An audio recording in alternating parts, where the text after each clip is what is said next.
বন্ধুরা আমরা বানাবো আজকে চিকেন পকোড়া। আমরা নিয়েছি 200 গ্রাম ওজনের চিকেনের টুকরো, নিয়েছি কিছুটা পরিমাণ আদা রসুন পেস্ট, একটা ডিম, একটু পাতিলেবুর রস, তার সঙ্গে মেশাবো 1 চামচ কর্নফ্লাওয়ার, 1 চামচ ময়দা গুঁড়ি, একটু খাবার সোডা আর পরিমাণ মতো বেসন আর পরিমাণ মতো পেঁয়াজ আর কাঁচা লঙ্কার টুকরোগুলো কেটে নিয়েছি। আর এর সঙ্গে মেশাবো আমরা একটু গোলমরিচের গুঁড়ো।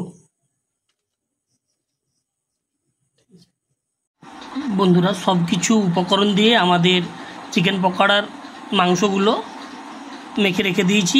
আর এটা আমরা ম্যারিনেট করার জন্য 30 মিনিট রেখে দিলাম। এই 30 মিনিট পরে আমরা একে তেলে ভাজবো।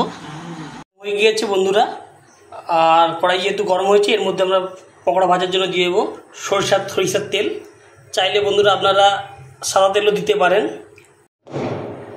তেল গরম হয়ে গেছে, এবার আমরা চিকেন পকোড়া ভাজার জন্য আমরা একটা মাংসের টুকরোগুলোকে এই গরম তেলের মধ্যে ছাড়বো।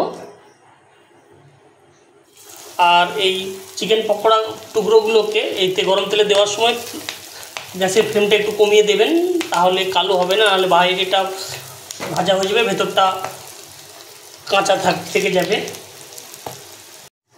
বন্ধুরা চিকেন পকোড়াগুলো প্রায় ভাজা হয়ে আসছে। এবার এই কড়ায় থাকা চিকেন পকোড়াগুলোকে আমরা ছান্তা দিয়ে বা চাকুনি সাজিয়ে তুলে নিয়ে অন্য একটা পাত্রে রাখবো।